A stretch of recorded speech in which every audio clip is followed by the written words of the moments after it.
The Way of Kings, Part 7234, with voice performance by Kron. We now present The Way of Kings. Szeth Valano, truthless of Shinovar, spun between the two guards as their eyes burned out. They slumped quietly to the floor. With 3 quick strokes, he slashed his shard blade through the hinges and latch of the grand door. Then he took a deep breath, absorbing the stormlight from a pouch of gemstones at his waist. He burst a light with renewed power, and kicked the door with the force of a light-enhanced foot.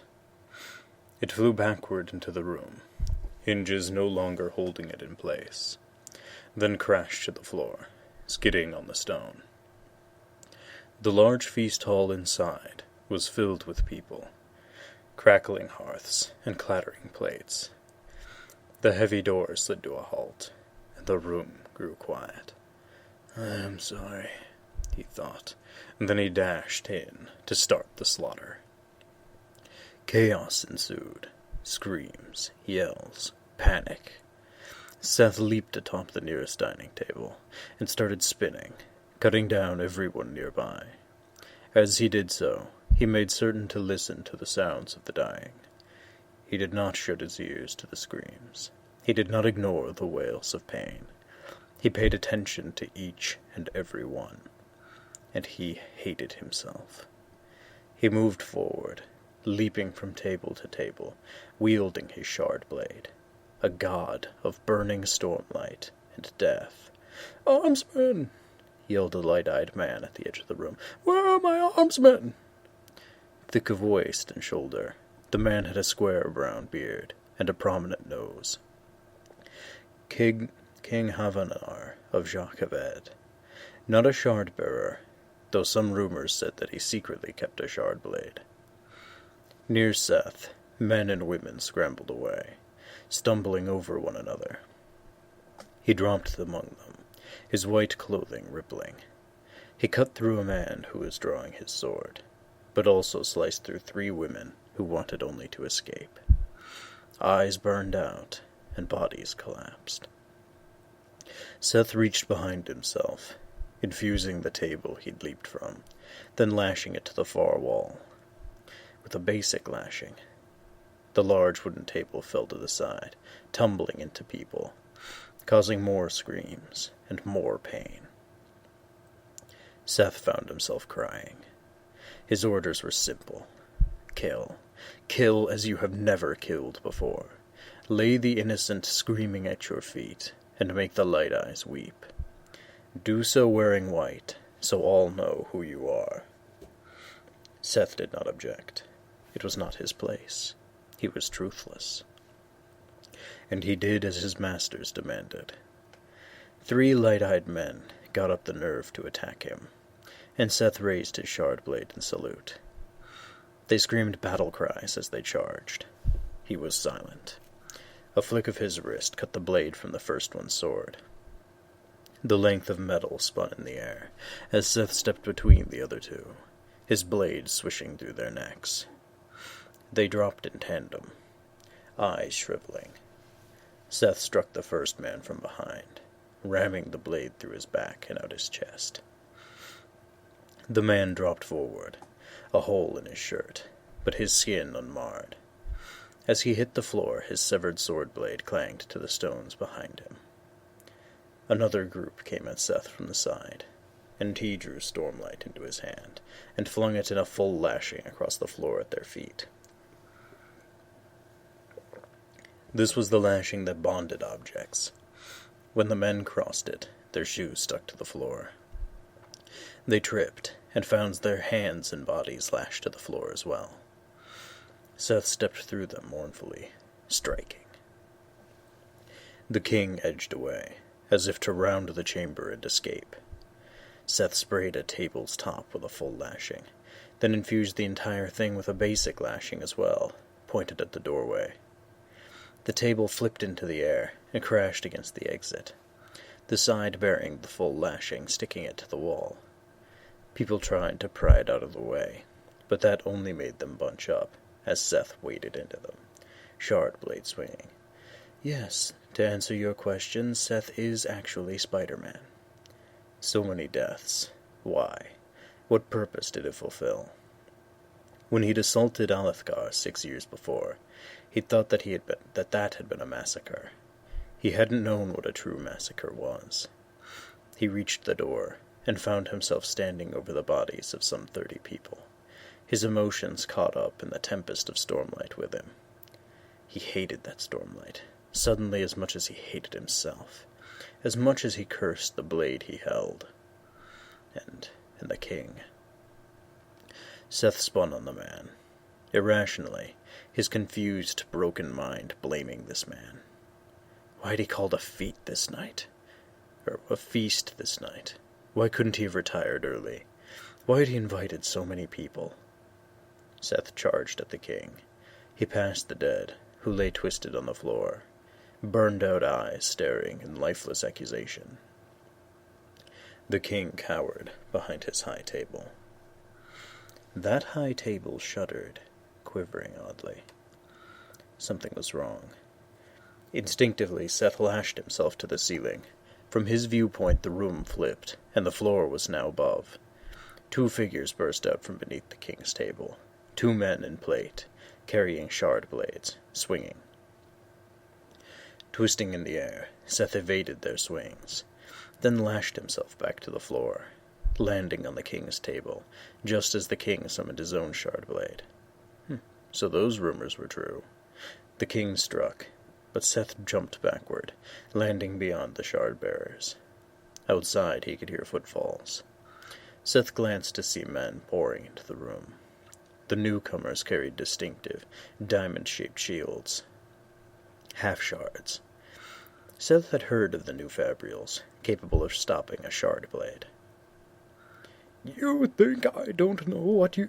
I didn't know that you were coming," the king yelled at him. "After you killed 3 of my high princes. We're ready for you, assassin!" He lifted something from beneath the table. Another half-shard shield. They were made of metal embedded with a gemstone hidden at the back. "You are a fool," Seth said, stormlight leaking from his mouth. "Why? You think I should have run?" "No, because you set a trap for me during a feast, and now I can blame you for their deaths." The soldiers fanned out through the room, while the 2 fully armored shard-bearers stepped toward him, blades out. The king smiled. "So let it be," Seth said, breathing deeply, sucking in the stormlight of the many gemstones tied in pouches at his waist, the light beginning to rage within him, like a high storm in his chest, burning and screaming. He breathed in more than he'd ever held before, holding it until he was barely able to keep the stormlight from ripping him apart. Were those still tears in his eyes? Would that they could hide his crimes. He yanked the strap free at his waist, releasing his belt and the heavy spheres. Then he dropped his shard blade.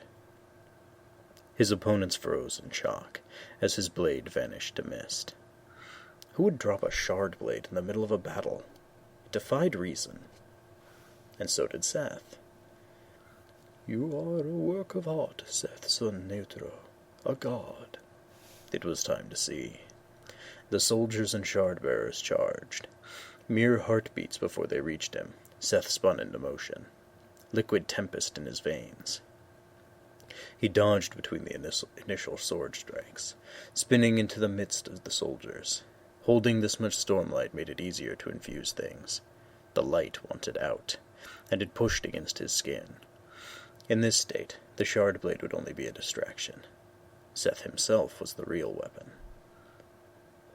He grabbed the arm of an attacking soldier. It took only an instant to infuse and lash him upward. The man cried out, falling into the air as Seth ducked another sword thrust. He touched the attacker's leg, inhumanly lithe. With a look and a blink, he lashed that man to the ceiling as well. Soldiers cursed, slashing at him, their bulky half-shards suddenly becoming hindrances as Seth moved among them, graceful as a sky eel, touching arms, legs, shoulders, sending a dozen, then 24 men flying in all directions. Most went up, but he sent a barrage of them toward the approaching shard-bearers, who cried out as squirming bodies smashed into them. He jumped backward as a squad of soldiers came at him. Lashing himself to the far wall and spinning into the air, the room changed orientation, and he landed on the wall, which was now the floor. He ran along it toward the king, who waited behind his shard-bearers. "Kill him," the king said. "Stormy wall, what are you doing? Kill him!" Seth leaped off the wall. Lashing himself downward, he flipped, landing with one knee on the dining table. Silverware and plates clinked as he grabbed a dining knife and infused once, twice, 3 times. He used a triple lashing, pointing it in the direction of the king, then dropped it and lashed himself backward. He lurched away as one of the shard-bearers struck, cutting the table in half. Seth's released knife fell more quickly than it should have, flashing toward the king. He barely got his shield up in time, eyes wide as the knife clanged against the metal. Damnation, Seth thought, lashing himself upward with a quarter of a basic lashing. It didn't pull him upward, but it made him much lighter. A quarter of his weight was pulled up instead of down. In essence, half as heavy as he had been. He twisted, white clothing flapping gracefully, as he dropped amid the common soldiers. Soldiers he'd lashed earlier began to fall from the ceiling, their stormlight running out. A rain of broken bodies crashed one by one to the floor. Seth came at the soldiers again. Some men fell as he sent others flying. Their expensive shields clanged to the stones, falling from dead or stunned fingers. Soldiers tried to reach him, but Seth danced between them, using the ancient martial art of Kamar, which used only the hands. It was meant as a less deadly form of fighting, focused on grabbing enemies and using their weight against them, immobilizing them. It was also ideal when one wanted to touch and infuse someone. He was a storm. He was destruction. At his will, men flipped into the air, fell, and died. He swept outward, touching a table and lashing it upward with a half-basic lashing. With half its mass pulled upward, half downward, it became utterly weightless. Seth sprayed it with a full lashing, then kicked it toward the soldiers. They stuck to it, their clothing and skin bonding to the wood. A shard blade hissed through the air beside him, and Seth exhaled lightly, stormlight rising from his lips as he ducked out of the way. The 2 shard-bearers attacked as bodies fell from above, but Seth was too quick, too limber. The shard-bearers didn't work together. They were accustomed to dominating a battlefield or dueling with a single enemy. Their powerful weapons made them sloppy. Seth ran on light feet, held to the ground only half as much as other men. He easily leaped another swipe, lashing himself to the ceiling to give himself just a bit more lift before quarter lashing to make himself weighted down again. The result was an effortless leap of 10 feet into the air. The mist swing hit the ground and cut through the belt he'd dropped earlier, opening one of his large pouches. Spheres and bare gemstones sprayed across the floor, some infused, some dim. Seth pulled stormlight from those that rolled close. Behind the shard-bearers, the king himself approached, weapon ready. He should have tried to run. The 2 shard-bearers swung their oversized blades at Seth. He spun away from the attacks, reaching out and snatching a shield from the air as it tumbled toward the ground. The man who had been holding it crashed to the floor a second later. Seth leaped at one of the shard-bearers, a man in gold armor, deflecting his weapon with the shield and pushing past him. The other man, whose plate was red, swung too. Seth caught the blade on his shield, which cracked, barely holding. Still pushing it against the blade, Seth lashed himself behind the shard-bearer while jumping forward. The move flipped Seth up and over the man. Seth went on, falling toward the far wall, as the second wave of soldiers began to drop to the floor. One crashed into the shard-bearer in red, making him stumble. Seth hit the wall, landing against the stones. He was so full of stormlight, so much power, so much life, and so much terrible, terrible destruction. Stone. It was supposed to be sacred, but he never thought about that anymore. How could anything be sacred? As bodies crashed into the shard-bearers, he knelt and placed his hand on a large stone in the wall before him, infusing it. He lashed it time and time again in the direction of the shard-bearers. Once, twice, 10 times, 15 times, he kept pouring stormlight into it. It glowed brightly. Mortar cracked. Stone ground against stone. The red shard-bearer turned, just as the massive infused rock shot toward him, moving with 20 times the normal acceleration of a falling stone. It crashed into him, shattering his shard plate, spraying molten bits in all directions. The block hurled him across the room, crushing him against the far wall. He did not move. Seth was nearly out of stormlight now. He quarter-lashed himself to reduce his weight, then looked across the ground. Men were crushed, broken, dead around him. Spheres rolled on the floor, and he drew in their stormlight. The light streamed up, like the souls of those he had killed, infusing him. He began to run. The other shard-bearer stumbled backward, holding up his blade, stepping onto the wood of a shattered tabletop, the legs of which had broken free. The king finally realized his trap was failing. He started to flee. 10 heartbeats, Seth thought. Return to me, you creation of damnation.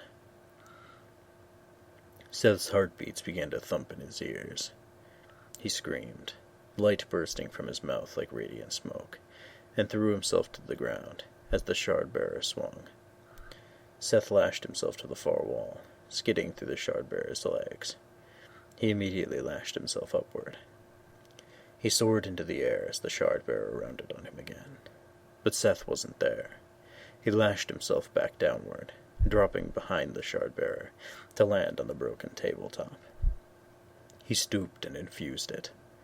A man in shard plate might be protected from lashings, but the things he stood upon were not. Seth lashed the plank upward with a multiple lashing. It lurched into the air and tossed aside the shard-bearer like a toy soldier.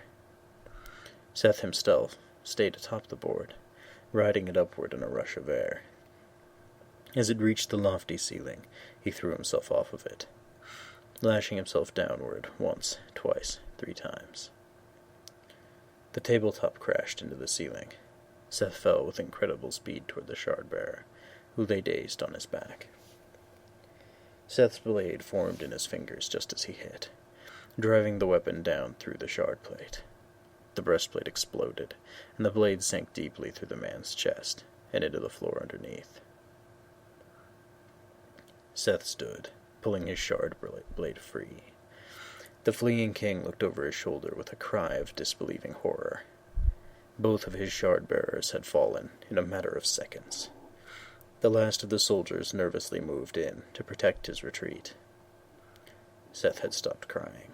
It seemed like he couldn't cry any longer. He felt numb. His mind, it just couldn't think. He hated the king, hated him so badly, and it hurt, physically hurt him. How strong that irrational hatred was. Stormlight rising from him, he lashed himself toward the king. He fell, feet just above the ground, as if he were floating. His clothing rippled. To the guard still alive, he would seem to be gliding across the ground. He lashed himself downward at a slight angle, and began to swing his blade. As he reached the rank of the soldiers, he ran through them as if he were moving down a deep slope. Swirling and spinning, he dropped a dozen men, graceful and terrible, drawing in more stormlight from spheres that had been scattered on the floor. Seth reached the doorway, men with burning eyes falling to the ground behind him. Just outside, the king ran amid a final small group of guards. He turned and cried out as he saw Seth, then threw up his half-shard shield. Seth wove through the guards. He then hit the shield twice, shattering it and forcing the king backwards. The man tripped, dropping his blade. It puffed away to mist. Seth leaped up and lashed himself downward with a double basic lashing. He hit atop the king, his increased weight breaking an arm and pinning the man to the ground. Seth swept his blade through the surprised soldiers, who fell as their legs died beneath them. Finally, Seth raised his blade over his head, looking down at the king. "What are you?" the man whispered, eyes watering with pain.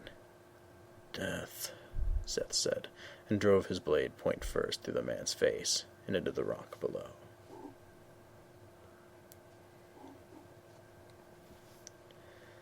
"Father," Adeline said, pacing in Dalinar's sitting room, "this is insane." "That is appropriate," Dalinar replied dryly. "As it appears, I am as well." "I never claimed you were insane." "Actually," Renarin noted, "I believe that you did." Adeline glanced at his brother. Renarin stood beside the hearth, inspecting the new fabrial that had been installed there just a few days ago. The infused ruby, encased in a metal enclosure, glowed softly and gave off a comfortable heat. It was convenient, though it felt wrong to Adeline that no fire lay crackling there. The three were alone in Dalinar's sitting room, awaiting the advent of the day's high storm. It had been 1 week since Dalinar had informed his sons of his intention to step down as High Prince. Adeline's father sat in one of his large, high-backed chairs, hands laced before him, stoic. The war camps didn't know of his decision yet, bless the heralds, but he intended to make the announcement soon, perhaps at tonight's feast. "All right, fine, perhaps I said it, but I didn't mean it. Or at least I didn't mean for it to have this effect on you." "We had this discussion a week ago, Adeline," Dalinar said. "Yes, and you promised me to think over your decision." "I have. My resolve has not wavered." Adeline continued to pace. Renarin stood straight, watching him as he stalked past. "I'm a fool," Adeline thought. "Of course this is what Father would do. I should have seen it." "Look, just because you might have some problems doesn't mean you have to abdicate." "Adeline, our enemies will use my weakness against us. In fact, you told me that they are already doing so. If I don't give up the princedom now, matters could grow much worse than they are now." "But I don't want to be High Prince. Not yet, at least." "Leadership is rarely about what we want, son. I think too few among the Alethi elite realize that fact." "And what will happen to you?" Adeline asked, pained. He stopped and looked toward his father. Dalinar was so firm, even sitting there, contemplating his own madness. Hands clasped before him, wearing a stiff blue uniform with a coat of Kholin blue, silver hair dusting his temples. Those hands of his were thick and calloused, his expression determined. Dalinar made a decision, and stuck to it, not wavering or debating. Mad or not, he was what Alethkar needed. And Adeline had, in his haste, done what no warrior on the battlefield had ever been able to do. Chopped Dalinar Kholin's legs out from under him, and sent him away in defeat. "Oh, Stormfather," Adeline thought, stomach twisting in pain. "Jezereza, Kelek, and Ishi, heralds above, let me find a way to right this, please." "I will return to Alethkar, though I hate to leave our army here, down a shard-bearer. Could I... but no, I could not give them up." "Of course not," Adeline said, aghast. A shard-bearer giving up his shards. It never happened unless the bearer was actively too weak or sickly to use them. Dalinar nodded. "I have long worried that our homeland is in danger, now that every shard-bearer fights out here on the plains. Well, perhaps this change of winds is a blessing. I will return to Kholinar and aid the Queen, make myself useful in fighting against border incursions. Perhaps the Reshi and the Vedans will be less likely to strike against us, if they know that they'll be facing a full shard-bearer. That's possible, but they could also escalate and start sending a shard-bearer of their own on raids. That seemed to worry his father. Jacques Haved was the only other kingdom in Roshar that owned a substantial number of shards, almost as many as Alethkar.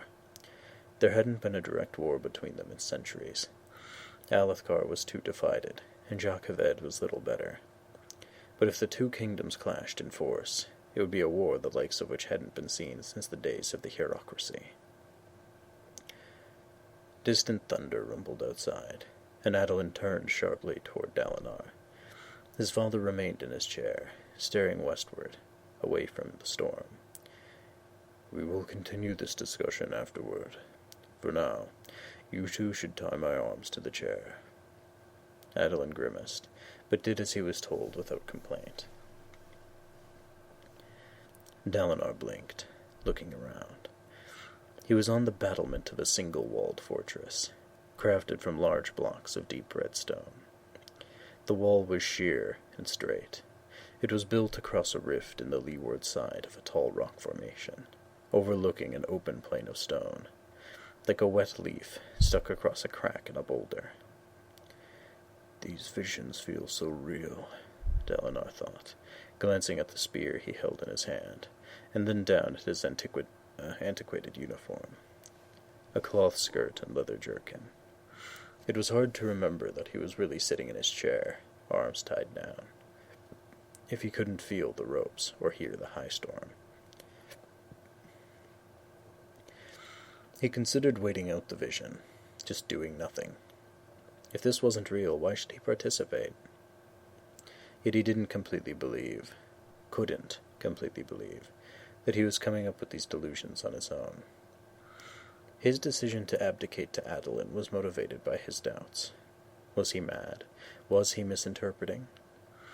At the very least, he could no longer trust himself. He didn't know what was real and what wasn't. In such a situation, a man should step down from his authority and sort things through. Either way, he felt he needed to live these visions, not ignore them. A desperate piece of him still hoped to come to a solution before he had to abdicate formally. He didn't let that piece gain too much control. A man had to do what was right. But Dalinar would give it this much. He would treat the visions as real while he was a part of it. If there were secrets to be found here, only by playing along would he find them. He looked about him. What was he being shown this time, and why? The spearhead on his weapon was of good steel, though his cap appeared to be bronze. One of the 6 men with him on the wall wore a breastplate of bronze. 2 others had poorly patched leather uniforms, sliced and re-sewn with wide stitches. The other men lounged about, idly looking out over the wall. Guard duty, Dalinar thought, stepping up and scanning the landscape outside. This rock formation was at the end of an enormous plain, the perfect situation for a fortress. No army could approach without being seen long before its arrival. You know, if I were in a situation like this, one of the first things I would do after appearing on that wall would be to turn to everybody and go, guys, I see that you're kind of relaxing. I believe that tonight is going to be the night that shit gets real. Anyway. The air was cold enough that clumps of ice clung to the stone in shadowed corners. The sunlight did little to dispel the cold, and the weather explained the lack of grass. The blades would be retracted into their holes, awaiting the relief of spring weather. Dalinar pulled his cloak closer, prompting one of his companions to do the same. "Storming weather," the man muttered. "How long is it going to last? Been 8 weeks already." 8 weeks. 40 days of winter at once. That was rare. Despite the cold, the other 3 soldiers looked anything but engaged by their guard duties. One was even dozing. "Stay alert," Dalinar chided them. They glanced at him. The one who had been dozing blinking awake. All seemed incredulous. One, a tall red-haired man, scowled. This from you, Leaf. Dalinar bit back a retort. Who did they see him as? The chill air made his breath steam, and from behind him he could hear metal clanging as men worked at forges and anvils below. The gates to the fortress were closed, and the archer towers were manned from left and right. They were at war, but guard duty was always boring work. It took well-trained soldiers to remain alert for hours on end. Perhaps that was why there were so many soldiers here. If the quality of eyes watching could not be assured, then the quantity would serve. However, Dalinar had an advantage. His visions never showed him episodes of idle peace. They threw him into times of conflict and change, turning points. So it was that despite dozens of other eyes watching, he was the first to spot it. "There," he said, leaning over the side of the rough crenellation. "What is that?" The red-headed man raised a hand, shielding his eyes. "Nothing. A shadow." "No, it's moving," said one of the others. "Looks like people. Marching." Dalinar's heart began to thump in anticipation as the red-haired man called the alert. More archers rushed onto the battlement, stringing bows. Soldiers gathered in the ruddy courtyard below. Everything was made from the same red rock, and Dalinar caught one of the men referring to this place as Feverstone Keep. He'd never heard of it. Scouts galloped from the keep on horses. Why didn't they have outriders ready? "It has to be one of the rear defense force," one soldier muttered. "They can't have gotten through our lines, not with the Radiants fighting." Radiance. Dalinar stepped closer to listen, but the man gave him a scowl and turned away. Whoever Dalinar was, the others didn't like him very much. Apparently, this keep was a fallback position behind the front lines of war. So either that approaching force was friendly, or the enemy had punched through and sent an advance element to besiege the keep. These were reserves then, which was probably why they were left without many horses. They still should have had outriders. When the scouts finally did gallop back to the keep, they bore white flags. Dalinar glanced at his companions, confirming his suspicions as they relaxed. White meant friends. Yet, would he have been sent here if it were that simple? If it was just in his mind, would it fabricate a simple, boring vision when it never had before? "We need to be alert for a trap. Someone find out what those scouts saw. Did they identify banners only, or did they get a close look?" The other soldiers, including some of the archers who now filled the wall top, gave him strange looks. Dalinar cursed softly, glancing back out at the shadowy oncoming force. He had a foreboding itch in the back of his skull. Ignoring the odd looks, he hefted his spear and ran down the walkway of the wall top, reaching a set of stairs. They were built in switchbacks, running in zigzags straight down the tall wall, with no railing. He'd been on such fortifications before, and knew how to keep his eyes focused on the steps to avoid vertigo. He reached the bottom and, spear resting on his shoulder, struck out to find someone in charge. The buildings of Feverstone Keep were blocky and utilitarian, built up against one another along the rock walls of the natural rift. Most had square rain catchers on top. With good food stores, or if lucky a soulcaster, such fortification could withstand a siege for years. He couldn't read the rank insignias, but he could recognize an officer when he saw one, standing in a blood-red cloak, with a group of honor guards. He had no mail, just a shiny bronze breastplate over leather, and was conferring with one of the scouts. Dalinar hurried up. Only then did he see that the man's eyes were dark brown. That gave Dalinar a shock of incredulity. Those around him treated the man like a bright lord. "Order of the Stormwards, my lord," the still-mounted scout was saying, "and a large number of windrunners, all on foot." "But why?" the dark-eyed officer demanded. "Why are the Radiants coming here? They should be fighting the devils on the front lines." My lord, our orders were to return as soon as we identified them. We'll go back and find out why they're here, the officer bellowed, causing the scout to flinch, then turned to ride away.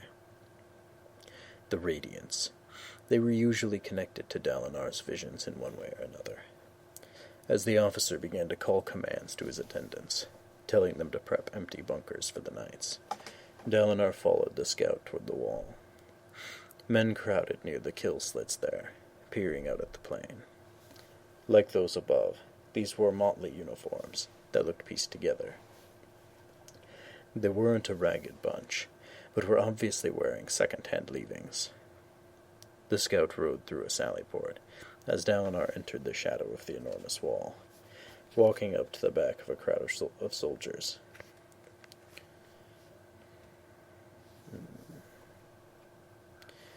"What is it?" he asked. "It's the Radiants," one of the men said. "They've broken into a run." "It's almost like they're going to attack," said another. He chuckled at how ridiculous that sounded, though there was an edge of uncertainty to his voice. "What?" Dalinar thought, anxious. "Let me through." Surprisingly, the men parted. As Dalinar pushed by, he could sense their confusion. He'd given the command with the authority of a high prince and a light eyes, and they'd obeyed instinctively. Now that they saw him, they were uncertain. What was this simple guardsman doing, ordering them about? He didn't give them a chance to question him. He climbed onto the platform against the wall, where a rectangular kill slit looked through the wall and onto the plain. It was too small for a man to get through, but wide enough for archers to fire out. Through it, Dalinar saw that the approaching soldiers had formed a distinct line. Men and women, in gleaming shard plate, charged forward. The scout pulled to a halt, looking at the charging shard bearers. They ran shoulder to shoulder, not a single one out of place, like a crystalline wave. As they drew closer, Dalinar could see that their plate was unpainted, but it glowed either blue or amber at the joints and across the glyphs at the front, as with other radiants he'd seen in his visions. "They don't have their shard blades out. That's a good sign." The scout outside backed his horse up. There looked to be a good 200 shard bearers out there. Alethkar owned some 20 blades. Jacques had a similar number. If one added up all the rest in the world, there might be enough to equal the two powerful Vorin kingdoms. That meant, so far as he knew, there were less than 100 blades in the world. And here he saw 200 shard bearers gathered in one army. It was mind-numbing. The Radiant slowed, falling into a trot, then a walk. The soldiers around Dalinar grew still. The leading Radiant stopped in a line, immobile. Suddenly, others began to fall from the sky. They hit with the sound of rock cracking, puffs of stormlight blossoming from their figures. These all glowed blue. Soon, there were some 300 Radiants out on the field. They began summoning their blades. Their weapons appeared in their hands, like fog forming and condensing. It was done in silence. Their visors were down. If them charging without swords was a good sign," whispered one of the men beside Dalinar, "then what does this mean?" A suspicion began to rise within Dalinar. The horror that he knew what this vision was about to show him. The scout, at last unnerved, turned his horse and galloped back to the keep, screaming for the door to be opened for him. As if a little wood and stone would be protection against 100 shard bearers. A single man with plate and blade was almost an army unto himself. And that wasn't accounting for the strange powers these people had. The soldiers pulled the sally port open for the scout. Making the snap decision, Dalinar leaped out and charged into the opening. Behind, the officer Dalinar had seen earlier was clearing a path for himself to walk up to the kill slit. Dalinar reached the open door, darting through it just after the scout charged back into the courtyard. Men called after Dalinar, terrified. He ignored them, running out onto the open plain. The expansive, straight wall stretched above him, like a highway up into the sun itself. The radiants here were still distant, though they'd stopped within bowshot. Transfixed by the beautiful figures, Dalinar slowed, then stopped about 100 feet away. One knight stepped ahead of his companions, his brilliant cape a rich blue. His shard blade of rippling steel had intricate carvings along the center. He held it toward the keep for a moment. Then he drove it point first into the stone plain. Dalinar blinked. The shard-bearer removed his helm, exposing a handsome head with blond hair and pale skin, light as that of a man from Shinovar. He tossed the helm to the ground beside his blade. It rolled slightly as the shard-bearer made fists in his gauntlets, arms at his side. He opened his palms wide, and the gauntlets fell free to the rocky ground. He turned, his shard plate falling off his body, breastplate dropping free, greaves slipping off. Underneath he wore a rumpled blue uniform.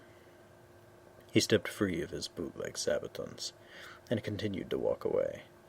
Shard plate and shard blade, the most precious treasures any man could own, tossed to the ground and abandoned like refuse. The others began to follow suit, hundreds of men and women, driving shard plates into the stone, and then removing their plate.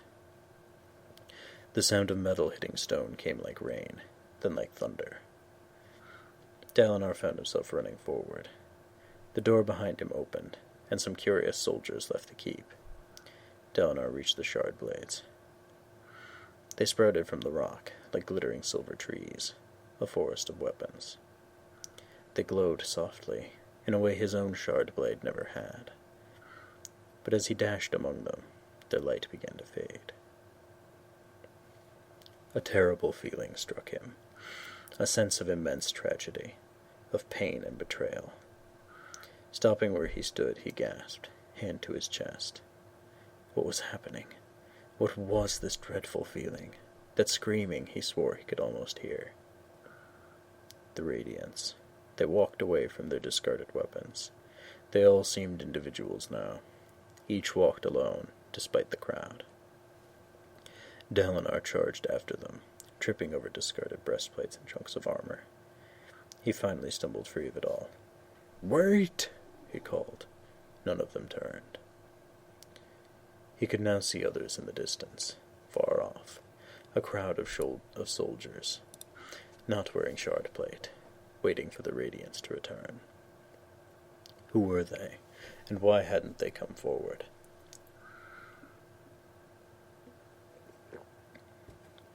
Dalinar caught up to the Radiants. They weren't walking very quickly, and grabbed one by the arm. The man turned. His skin was tan, and his hair dark, like an Alethi.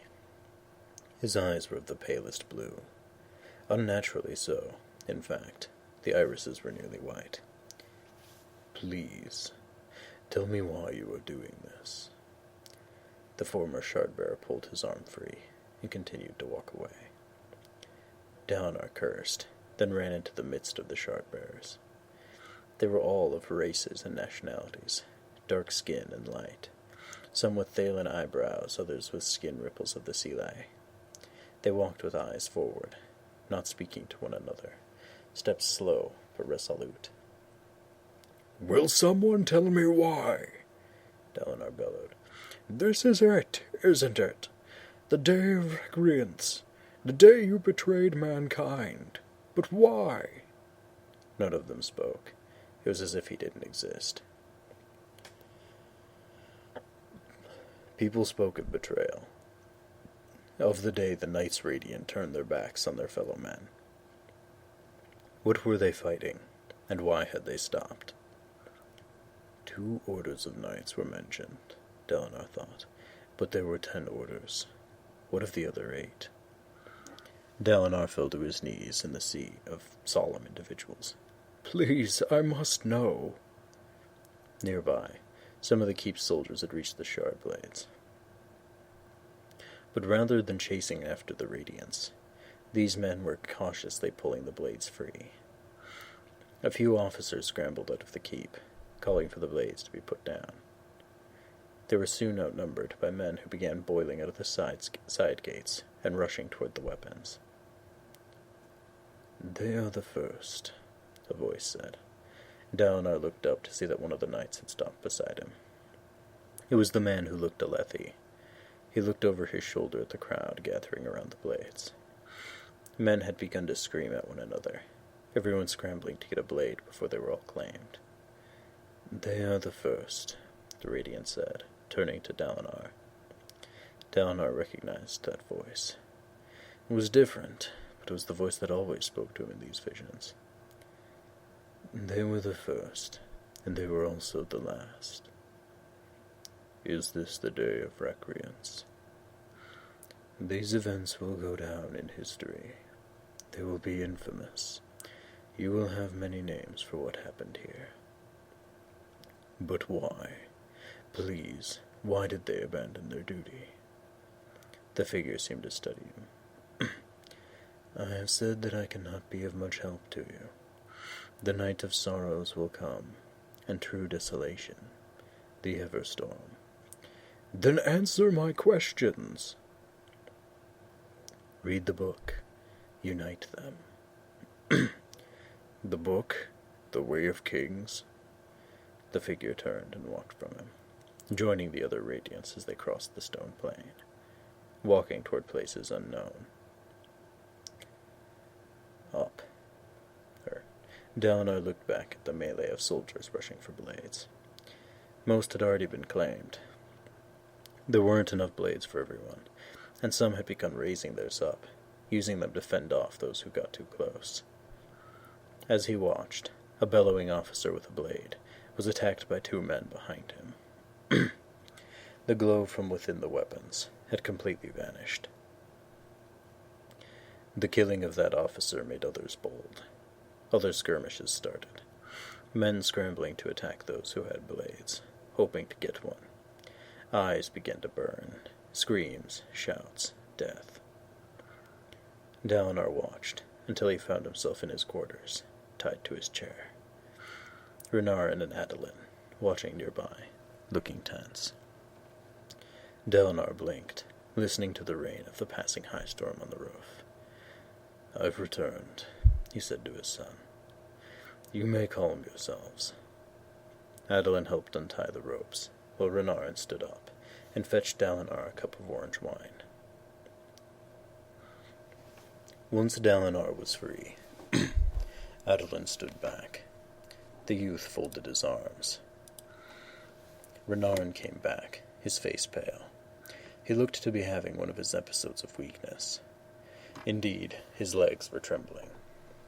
As soon as Dalinar took the cup, the youth sat down in a chair and rested his head in his hands. Dalinar sipped the sweet wine. He had seen wars in his visions before. He had seen the deaths and the monsters, great shells and nightmares. And yet, for some reason, this one disturbed him more than any. He found his own hand shaking as he raised the cup for a second sip. Adolin was still looking at him. "Am I that bad to watch?" "The gibberish you speak is unnerving, Father," Renarin said. "Unearthly, strange, skewed, like a wooden building being pushed to a slant by the wind." "You thrash about," Adolin said. "You nearly tipped over the chair. I had to hold it steady until you stilled." Dalinar stood up, sighing as he walked over to refill his cup.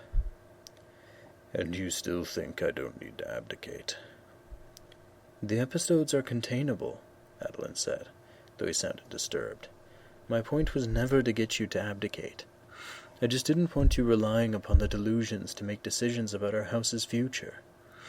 So long as you accept that what you see isn't real, we can move on. No reason for you to give up your seat." Dalinar poured the wine. He looked eastward, toward the wall, away from Adolin and Renarin. "I'm sorry. I don't accept that what I see isn't real." "What? But I thought I convinced..." I accept that I am no longer reliable, and that there's a chance I might be going mad. I accept that something is happening to me. When I first began seeing these visions, I believed them to be from the Almighty. You have convinced me that I may have been too hasty in my judgment. I don't know enough to trust them. I could be mad, or they could be supernatural without being of the Almighty. How could that happen? Adeline said, frowning. The old magic, Renarin said softly, still sitting. Dalinar nodded. What? Adeline said pointedly.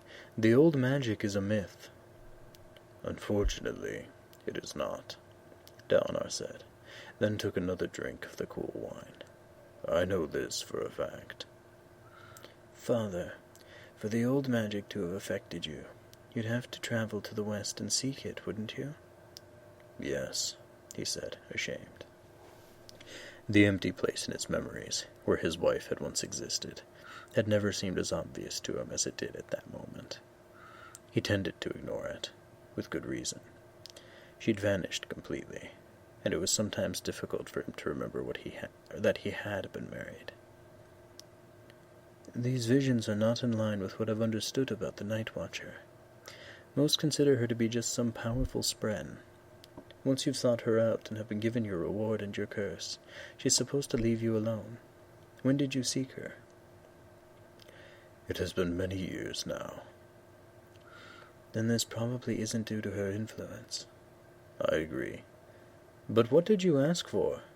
Adeline said, frowning. My curse and my boon are my own, son. The specifics are not important. But I agree with Renarin, Dalinar said, interrupting. This is probably not of the Night Watcher. All right, fine. But why bring it up? Because, Adeline, I don't know what is happening to me. These visions seem far too detailed to be products of my mind. But your arguments made me think I could be wrong. Or you could be wrong. Hell, it could still be the Almighty, or something very different. We don't know, and that is why it is dangerous for me to be left in command. Well, what I said still holds, Adeline said stubbornly. We can contain it. No, we can't. Just because it only comes during high storms in the past, doesn't mean that it couldn't expand to other times of stress. What if I were struck with an episode on the battlefield? That was the very same reason they didn't let Renarin ride into battle. If that happens, then we'll deal with it. For now, we could just ignore. Dalinar threw his hand up into the air.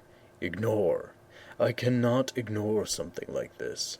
The visions, the books, the things I feel, they're changing every aspect of me. How can I rule if I do not follow my conscience? If I continue as High Prince, I second-guess my every decision. Either I decide to trust myself or I step down. I cannot stomach the thought of something in between. The room fell silent. So what do we do?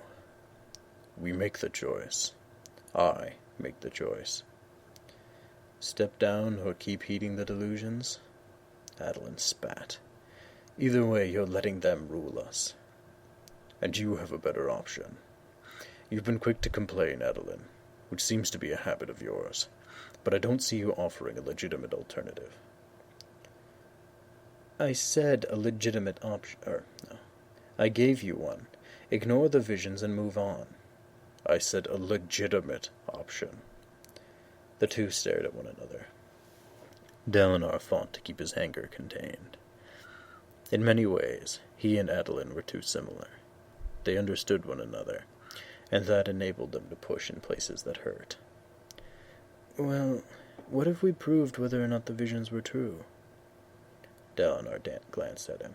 What? You say that these dreams are detailed, Renarin said, leaning forward with his hands clasped in front of him. What exactly do you see? Dalinar hesitated, then gulped down the rest of his wine. For once, he wished he had intoxicating violet instead of orange. The visions are often of the Knights Radiant. At the end of each episode, someone, I think it's one of the heralds. Comes to me and commands me to unite the High Princes of Alethkar. The room fell silent, Adolin looking disturbed, Renarin just sitting quietly. Today I saw the day of recreance. The Radiants abandoned their shards and walked away. The plate and blades faded somehow, but they were abandoned. It seemed such an odd detail to have seen. If these visions are fantasies, at least I know I'm a great deal more clever than I thought I was. Do you remember any specifics we could check on? Names, locations, events that might be traced in history? This last one was of a place called Feverstone Keep. I've never heard of it. Feverstone Keep. In my vision, there was some kind of war going on there. The Radiants had been fighting on the front lines. They withdrew to this fortress and abandoned their shards there. Perhaps we could find something in history, proof that either this existed, or that the Radiants didn't do what you saw there. Then we'd know, wouldn't we? If the dreams are delusions, or truth. Dalinar found himself nodding. Proving them had never occurred to him, in part because he'd always assumed they were real. Once he'd started questioning, he'd been more inclined to keep the nature of the visions hidden and silent. But if he knew that he was seeing real events, well, that would at least rule out the possibility of madness. It wouldn't solve everything, but it would help a great deal. I don't know, Adolin said, more skeptical. Father, you're talking about times before the hierocracy. Will we be able to find anything in the histories? There are histories from the time when the Radiants lived, Renarin said. It's not as far back as the Shadow Days or the Heraldic Epochs. We could ask Yasna. Isn't this what she does, as a Versatalian? Dalinar looked at Adolin. It sounds like it's worth a try, son. Maybe. But we can't take the existence of a single place as proof. You could have heard of this Feverstone Keep, and therefore included it. Well, that may be true. But if what Father sees are just illusions, then certainly we'll be able to prove some parts of them untrue. It seems impossible that every detail he imagines is one that he got from a story or history. Some aspect of the delusions would prove to be pure fancy. Adolin nodded slowly. You're right, Renarin. Yes, it's a good plan. We need to get one of my scribes, so I can dictate the vision I just had while it's fresh. Yes, the more details we have, the easier it will be to prove or disprove the visions. Dalinar grimaced, setting the cup aside and walking over to the others. He sat down. All right, but who would we use to record the dictation? You have a great number of clerks, Father. And they're all either wife or daughter to one of my officers. How could he explain? It was painful enough for him to expose weakness to his sons. If news of what he saw got around to his officers, it could weaken morale. There might come a time to reveal these things to his men, but he would need to do so carefully. And he'd much rather know for himself whether or not he was mad before he approached others. Yes, Adolin said, nodding, though Renarin still looked perplexed. I understand. But, Father, we can't afford to wait for Yasna to return. It could be months yet. Agreed. Dalinar sighed. There was another option. Renarin, send a runner for your Aunt Navani. Adolin glanced at Dalinar, raising an eyebrow. It's a good idea, but I thought you didn't trust her. I trust her to keep her word, Dalinar said, resigned, and to keep confidence. I told her of my plans to abdicate, and she didn't tell a soul. Navani was excellent at keeping secrets, far better than the women of his court. He trusted them to an extent, but keeping a secret like this would require someone extremely exacting in their words and thoughts. That meant Navani.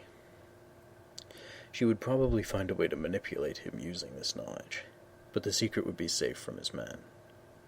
Go, Renarin, Dalinar said. Renarin nodded and stood.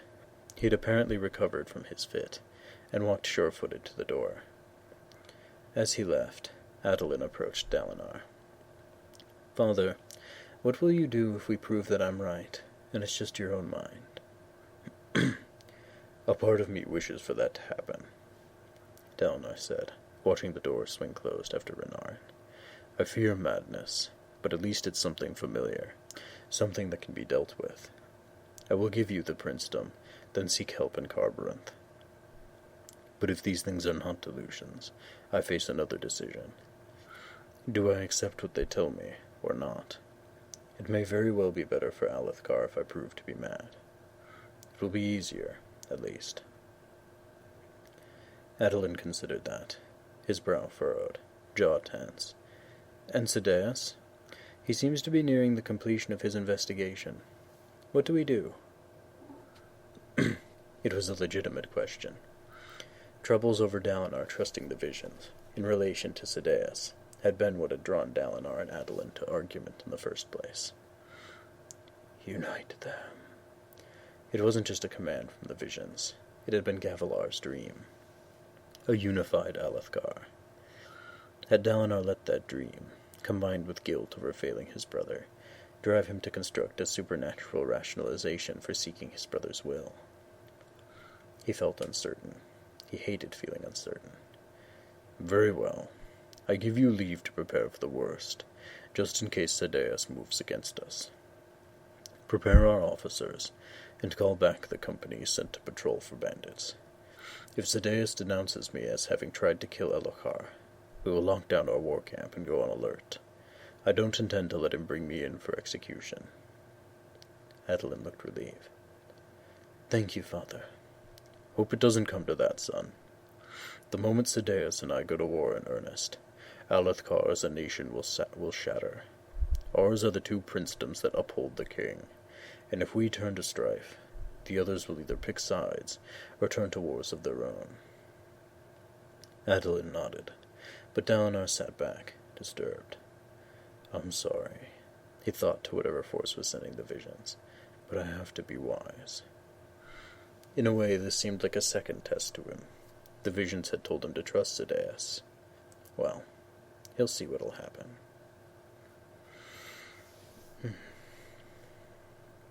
I love you, sweetie. I hope this was enough. Enough of a little story to keep you feeling closer to me for an hour or so. Sleep well. I love you very, very much.